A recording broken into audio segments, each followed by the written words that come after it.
శ్రీమాత్రే నమః. ఈ రోజు లలితా సహస్రనామంలోని అమ్మవారి యొక్క 22వ నామం గురించి తెలుసుకుందాం. చూడండి, నిన్నేం చెప్పుకున్నాం 21వ నామం ద్వారా? కదంబ మంజరి క్లుప్త కర్ణపూర మనోహర అంటే అమ్మవారి యొక్క చెవి పై భాగాన ధరించిన కదంబ మంజరి అని చెప్పుకున్నాం.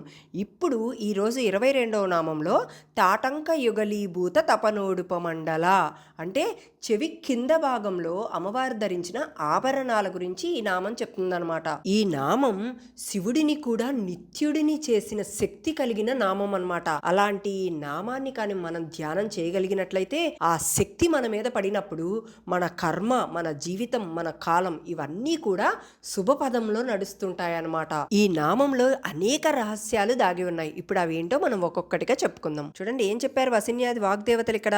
తాటంక అంటే చెవి కమ్మలు, యుగలీభూత అంటే జంటగా అయిన, మరి తపనోడుప మండల అంటే తపన అంటే ఇక్కడ సూర్య అని అర్థం, ఉడుప అంటే చంద్ర అని అర్థం. ఇవి రెండిటినీ కూడా అమ్మవారు తన చెవి కమ్మలుగా ధరించి ఉన్నారంట. అలాంటి సూర్యచంద్రులు అమ్మవారికి మొత్తం 3 స్థానాలలో ఉన్నారు. మొదటిది అమ్మవారి యొక్క కన్నులలో, ఒక కంటిలో సూర్యుడు, ఇంకొక కంటిలో చంద్రుడు ఉన్నారు. ఇవి రెండు ఏం చెప్తున్నాయి? చూపు ద్వారా సూర్యచంద్రులు కలిగిన వారు అని అర్థం. తరువాత 2వ స్థానంలో చెవులు అనమాట. అమ్మవారికి 2 చెవులలో కూడా ఈ సూర్యచంద్రులే తాటంకాలుగా ఉన్నారు.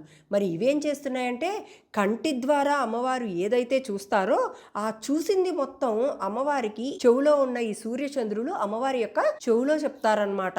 3వది స్థనో అంటే పోషణాశక్తి కోసం అమ్మవారు సూర్యచంద్రుడిని అమ్మవారి యొక్క స్థనాలలో పెట్టుకున్నారనమాట. ఇక్కడ ఆ తాటంకాలు 2 కూడా అమ్మవారి చెవులో ఎలా ఉన్నాయంట?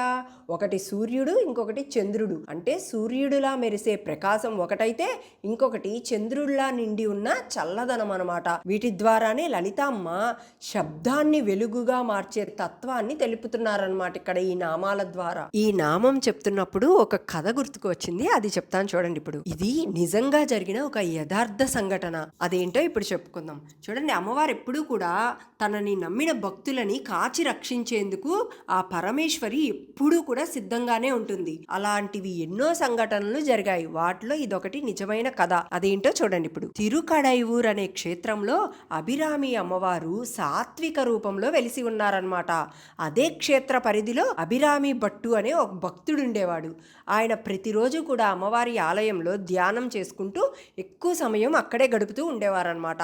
ఆయన ధ్యాన స్థితిలో ఉండగా అమ్మవారు ఆయనకి తరచూ దర్శనమిస్తూ ఉండేవారు. ఒకనాడు ఆలయంలో ఆ అభిరామి భట్టు ధ్యానం చేసే సమయంలో తంజావూరు చక్రవర్తి అయిన తుందిరా మహారాజు అమ్మవారి దర్శనానికి వచ్చారు. అందరూ లేచి నిలబడి స్వాగతాలు పలికారు. కానీ ఈ అభిరామి భట్టు మాత్రం ధ్యానంలో ఉండి రాజుగారు వచ్చారనే స్పృహ లేకుండా అలానే ధ్యానంలో మునిగిపోయి ఉన్నారన్నమాట.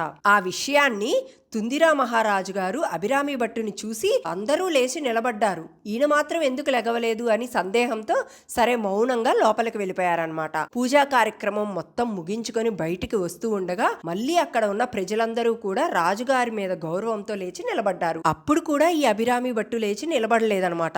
దానితో ఈ రాజుగారికి బాగా కోపం వచ్చి ఎవరీనా అని చెప్పి పెద్దగా ఒక అరుపు అరిశారనమాట.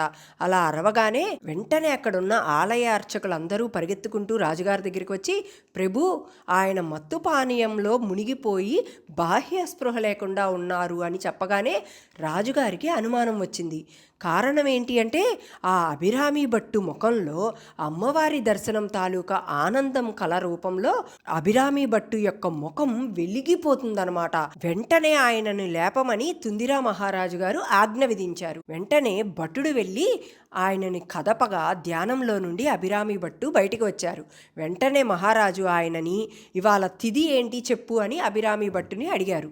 వెంటనే అభిరామి భట్టు తడుంకోకుండా పౌర్ణమి అన్నాడు. కారణం ఏంటి అంటే ఇప్పటి వరకు ఆయన ధ్యానంలో చంద్రబింబం లాంటి అమ్మవారి ముఖాన్ని చూస్తూ ధ్యానం చేశారనమాట. చుట్టుపక్కల అందరూ కూడా ఒక్కసారిగా తలలు పట్టుకున్నారు.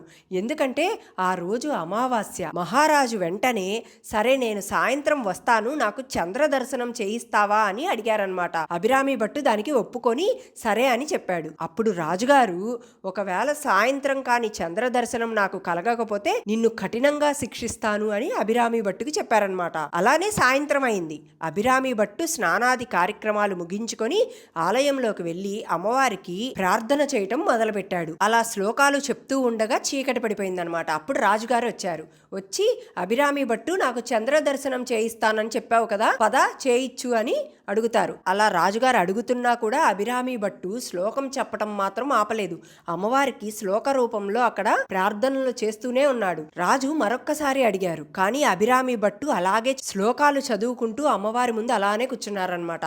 అప్పుడు రాజుగారికి కోపం వచ్చి, ఈ ధూర్తుడిని వెంటనే శిక్షించండి అని అనబోతుండగా ఆశ్చర్యంగా ఆకాశంలో ఒక అద్భుతం జరిగిందనమాట. అప్పటి వరకు చిమ్మ చీకటిగా ఉన్న ఆకాశంలోకి ఒక్కసారి వెలుగు సంతరించుకుంది. అక్కడ నిండు చందమామ రూపంలో అమ్మవారి యొక్క చెవి తాటంకం కనిపించింది. దానిని దర్శించిన తుందిరా మహారాజు, ప్రజలు అందరూ కూడా ఒక్కసారిగా అభిరామ భట్టుకి, అభిరామి అమ్మవారికి ఇద్దరికి సాష్టాంగ నమస్కారాలు చేశారనమాట. అంటే ఈ కథ ద్వారా మనందరికీ ఏం అర్థం అవ్వాలి అంటే, చూడండి, అభిరామి భట్టు అమ్మవారి యొక్క గొప్ప భక్తుడు. ఆయన ధ్యానం చేసేటప్పుడు చంద్రబింబములాగా అమ్మవారి యొక్క మోహాన్ని ఊహించుకుంటూ ధ్యానం చేశాడు. అందుకే ఆ రోజు అమావాస్య అయినా కూడా ఆయనకి అమ్మవారి మీద ఉన్న నమ్మకం అమ్మవారి యొక్క చెవి తాటంకం అనే రూపంలో చంద్రుడు కనబడ్డాడనమాట ఆకాశంలో. అలాంటి అమ్మవారి చెవులలో ఉన్న తాటంకాలు రెండూ కూడా చంద్ర సూర్యుడి రూపాలు. అవి భక్తుడి యొక్క మాటలను నిజం చేయడానికి అలా ఆకాశంలో ప్రత్యక్షమయ్యాయి. దీన్ని బట్టి మనందరికి ఏమర్థం అవ్వాలి అంటే, భక్తుడి నమ్మకాన్ని కాపాడటం కోసం లలితా తల్లి సాక్షాత్తు ప్రకృతిని కూడా మార్చేస్తుంది. అలాంటిది మనకి చిన్న చిన్న కోరికలు అనేవి ఆవిడికి ఒక లెక్క అంటారా? కాదు కదా. చాలా అద్భుతమైన నామం అన్నమాట ఇది. ఈ నామాన్ని కాని పట్టుకొని అమ్మని జపించినట్లయితే చంద్రుడు సూర్యుడి యొక్క రూపాలలో అమ్మవారు మనకి కష్టాలని తీరుస్తారు అని అర్థం. ఈ కథ వినడం ద్వారా చంద్రదోషాలు తొలగిపోతాయన్నమాట. చంద్రదోషాలంటే ఏంటి? మన జాతకంలో ఉన్న ఈ చంద్రగ్రహం బలహీనంగా ఉన్నప్పుడు మానసిక ఆందోళనలు, నిద్ర లేకుండా ఉండటం, ఊరికూరికే భయం కలగటం, ఇవన్నీ కూడా తొలగిపోతాయన్నమాట. ఇంకా ఈ నామాన్ని జపించడం వలన సూర్యగ్రహ దోషాలన్నీ కూడా తొలగిపోతాయన్నమాట. ఈ నామానికి ఇంకొక రహస్యం కూడా ఉంది. అదేంటంటే, చూడండి, తాటంకాలు అంటే చెవులలో ధరించే ఆభరణాలు అని అర్థం కదా. కానీ అవి కేవలం అలంకారానికి మాత్రమే కాకుండా ప్రతి ఒక్క ఆభరణానికి, ప్రతి రూపానికి ఒక తాత్విక అర్థం ఉంటుంది. మన పురాణాలు ఏం చెప్తున్నాయంటే ఈ తాటంకాల గురించి, తాటంకాలు అంటే స్త్రీ తన భర్త యొక్క ఆయుష్యాన్ని, శక్తిని కాపాడటానికి ధరించే చిహ్నం అనమాట. స్త్రీ తాటంకం ధరించడం వలన ఆమె భర్తకు దీర్ఘాయుష్యు, శాంతి, సౌఖ్యం అన్నీ కూడా లభిస్తాయని విశ్వాసం అనమాట. ఇప్పుడు ఒకసారి మీరే ఆలోచించండి. సాక్షాత్తుగా ఆ జగన్మాత లలితా పరమేశ్వరీ దేవి కూడా తాటంకాలు ధరించినది అంటే ఆ తాటంకంలో అంత విశేషం ఏమీ లేకపోతే అమ్మవారు సైతం ఎందుకు ధరిస్తారు ఆ తాటంకాలని అంటే, చూడండి, అమ్మవారు ఇక్కడ తన చెవులలో సూర్యుడిని, చంద్రుడిని తాటంకాల రూపంలో పెట్టుకున్నారు. అంటే అమ్మవారు తానే తన చెవులలో సృష్టి చక్రాన్ని ధరించారు అని అర్థం. ఇక్కడ సూర్యుడు అంటే ప్రాణశక్తి, చంద్రుడు అంటే శాంతి శక్తి. ఈ రెండు శక్తులను చెవుల తాటంకాలుగా పెట్టుకోవటం అంటే భర్త అయిన పరమేశ్వరుడి యొక్క ఆయుష్ని ఇక్కడ అమ్మవారే స్వయంగా కాపరి అయి కాపలా కాయటం కోసం అనమాట. అది ఇందులో దాగిన అర్థం. చూడండి, ఇక్కడ సృష్టిలో ఉన్న ప్రతి ప్రాణం కూడా ఆ పరమేశ్వరుడి యొక్క భాగమే. అందుకే అమ్మవారు సూర్యచంద్రులను తాటంకాలుగా ధరించి సర్వ జీవులకి ప్రాణశక్తిని స్థిరంగా ఉంచుతుంది అని ఇక్కడ అర్థం. అదే కారణంతో అమ్మవారు రోజులు గడపటం అంటే కాలచక్రాన్ని ముందుకు సాగించడం అని అర్థం. కాలానికే తల్లి అయిన లలితామ్మ తానే స్వయంగా తాటంకాలలో కాలాన్ని నియంత్రిస్తుంది అంటే దేవతలు సైతం అమృతం తాగి కూడా క్షీణించారు కాబట్టే అమ్మవారు సూర్యచంద్రుల్ని ధరించడం వలన ఆమెకు ఈ కాలం, క్షయం, వృద్ధాప్యం అనేవి ఇలాంటివేవి కూడా అమ్మవారికి ఉండవన్నమాట. అందుకే ఆ సూర్యచంద్రులు అమ్మవారి యొక్క తాటంకాలలో ఉండడం అంటే ఆమె భర్త అయిన పరమేశ్వరుడి యొక్క ఆయుష్కి ఎలాంటి కాల ప్రభావము లేకుండా చేస్తున్నది కనుకే అక్కడ ఆ పరమేశ్వరుడు నిత్యుడయ్యాడు. అందుకే ఆ పరమేశ్వరుడిని నిత్యుడు, శాశ్వతుడు, కాలానికి అతీతుడు అని అంటారనమాట. ఇక్కడ అమ్మవారిని తాటంక భూషణాదేవి అని కూడా పిలుస్తారనమాట. అంటే ఏంటి అంటే చూడండి, సృష్టి యొక్క ప్రాణశక్తిని చెవులలో ధరించి సమస్త కాలాన్ని సర్వ జీవశక్తులని నిలుపుకునే తల్లి అని ఇక్కడ అర్థం. అందుకే అమ్మవారిని ఈ నామంతో పిలుస్తారనమాట. అలా తాటంకం అనేది ఇక్కడ ఒక ఆభరణం అని కాకుండా అది జీవన రహస్యం, ఆయుష్ చక్రం, ప్రేమ యొక్క శాశ్వతం అని ఇక్కడ ప్రతీక అనమాట. అందుకే చూడండి, ప్రతి ఆడవాళ్ళు కూడా చెవులు కుట్టించుకుంటారు. ఈ చెవులు కుట్టించుకొని ఈ చెవునికి ఆభరణాలు పెట్టించుకోవటం అంటే అది కేవలం బాహ్య అందం కోసమో లేదా అలంకారాల కోసమో కాదు. అలా చేయటం అంటే చెవి అనేది శ్రవణేంద్రియం, శబ్దం ద్వారా శక్తి మన శరీరంలోకి ప్రవేశిస్తుందన్నమాట. అలాంటిది స్త్రీ చెవులలో తాటంకాలుగా అంటే బంగారం, వెండి, రత్నాలు ఇవి ఉంటే ఆమె యొక్క శరీరంలో ప్రాణవాయువులను, గ్రహశక్తులను సమతుల్యం చేస్తాయన్నమాట. దాని కారణంగా స్త్రీ శరీరం స్థిరంగా శక్తివంతంగా ఉన్నప్పుడు ఆమె యొక్క పతివ్రతా ధర్మం ద్వారా భర్తకు ఆయుష్, ఆరోగ్యం, శాంతి ఇవన్నీ కూడా అందుతాయన్నమాట. అందుకే సాక్షాత్తు అమ్మవారు కూడా తాటంకాలు ధరించి ఉన్నారు. అందుకే అమ్మవారిని ఇక్కడ నిత్యమంగళ, సర్వమంగళ, అఖండ మంగళ అని పిలుస్తారనమాట. ఎందుకంటే చూడండి, ఇక్కడ అమ్మవారు మంగళానికి మూలమైతే శివుడు నిత్యతకు మూలం. అందుకే శివుడిని ఇక్కడ నిత్యుడు, శాశ్వతుడు, కాలానికి అతీతుడు అని పిలుస్తారనమాట. కాలం ప్రవహిస్తుంది ఆయనలోనే, కాలం కరిగిపోతుంది ఆయనలోనే. అందుకే ఇక్కడ శివుడికి ఆరంభం అనేది లేదు, శివుడికి అంతం అనేది లేదు. శివుడే శూన్యము, శివుడే పూర్ణము, శివుడే నాదము, శివుడే నిశ్శబ్దము.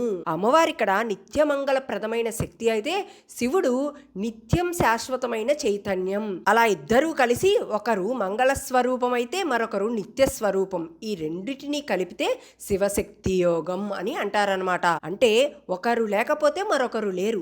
అంటే శక్తి వల్లే శివుడు కదులుతాడు, శివుడు వల్లే శక్తి సృష్టిస్తుంది.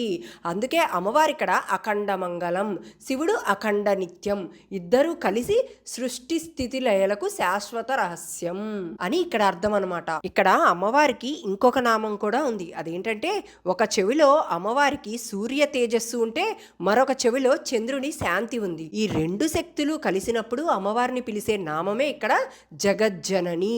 అంటే సృష్టికి తల్లిగా ప్రతిష్ఠింపబడినది అని అర్థం. ఎందుకన్నారు అలా అమ్మవారిని అంటే చూడండి, సూర్యుడు ఇచ్చేది ప్రాణకాంతి, చంద్రుడు ఇచ్చేది మనశ్శాంతి. ఇవి రెండూ కూడా అమ్మవారి తాటంకాలుగా వెలుగుతున్నప్పుడు ఆ వెలుగులో నుంచే అమ్మవారి రూపం కనిపిస్తుంది. అంటే ప్రకాశం మరియు శాంతి యొక్క సమతాతత్వం ఇక్కడ కనిపిస్తుంది అని అర్థం అనమాట. అలాంటి రెండు శక్తులు కలిసి ఒక చోట ఉన్నప్పుడు మాత్రమే ఈ సృష్టి పుడుతుంది, అంటే జీవం వికసిస్తుంది. దాని ద్వారానే ఈ ప్రపంచం నడుస్తుంది అని అర్థం. అందుకే అమ్మవారిని ఇక్కడ జగజ్జనని అని పిలుస్తారనమాట. అది ఈ నామానికి అర్థం. చూడండి, ఇక్కడ కదంబ మంజరి క్లుప్త కర్ణపూర మనోహర తాటంక యుగలీభూత తపనోడుపమండల.